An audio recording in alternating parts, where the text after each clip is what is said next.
गरीब परिवार का लड़का गांव से आकर के शहर में सरकारी नौकरी के लिए तैयारी कर रहा था। कुछ परीक्षाएं दे चुका था, कुछ परीक्षाएं बाकी थी। एक दिन खुशी की बात हुई, उसके पास में एक इंटरव्यू के लिए कॉल आया। अगली सुबह उसे जाना था, दूसरे शहर में जाना था, लेकिन समस्या ये थी कि इस लड़के के पास में पैसे नहीं थे। इसने अपने घर में ढूंढा तो इसको मुश्किल से 50 रुपए मिले। गरीब परिवार का लड़का, पढ़ाई का खर्चा, शहर का खर्चा, समझ नहीं पा रहा था क्या करें। दोस्तों से उधार भी ले रखी थी पहले से, उन्हें भी लौटाया नहीं, उनसे और मांगेंगे तो शर्म आएगी। अगली सुबह हिम्मत करके एक जोड़ी कपड़े जो थे अच्छे वाले उन्हें पहन करके अपने कागजात लेकर के बस स्टैंड की तरफ चल दिया। सोचा कुछ ना कुछ तो कर लूंगा।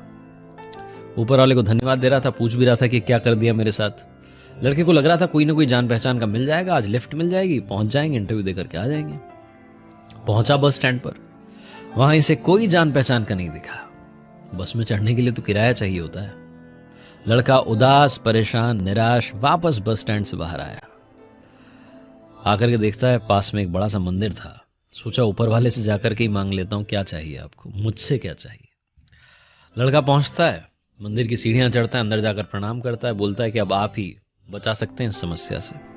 उतर करके सीढ़ियों पर बैठ करके जूते बांध रहा होता है, जूते पहन रहा होता है, तो देखता है कि पास में एक फकीर बैठे हुए हैं और उनके कटोरे में बहुत सारे पैसे रखे हैं। फिर से मंदिर की तरफ मुड़ता है और कहता है, वाह कमाल, देखो जिसको चाहिए उसको दे नहीं रहे हो, जिसको नहीं चाहिए उसको बहुत सारे दे रखे हैं पैसे।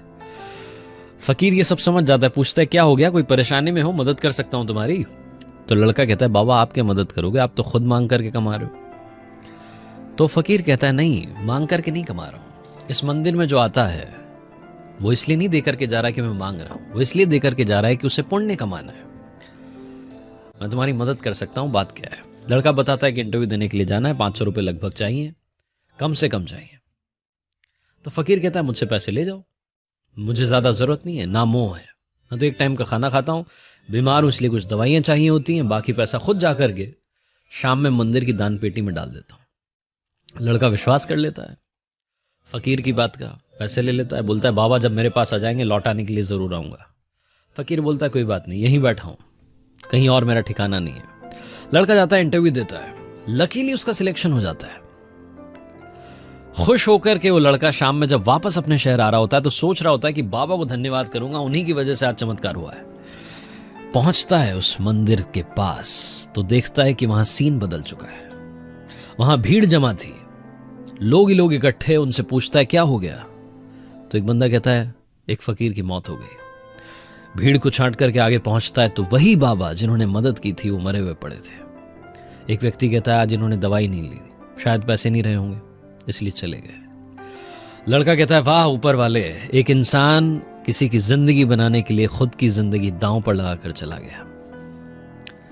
समझ नहीं पाता है क्या करे, भौचक्का रह जाता है। भीड़ में से एक और इंसान की आवाज आती है, भिखारी था, मर गया, अच्छा हुआ, वैसे भी किसी काम के नहीं होते। ये छोटी सी कहानी हमें 2 बातें सिखाती है। पहली बात, हमेशा दूसरों पर विश्वास करो, उनकी मदद करो, क्योंकि हम जब मदद करेंगे तभी एक दूसरे की मदद करते हुए आगे बढ़ पाएंगे। और दूसरी बात, भरोसा रखो, जब आपको लगता है कि लाइफ में कुछ नहीं हो सकता तब कहीं ना कहीं से आपको मदद जरूर मिलेगी।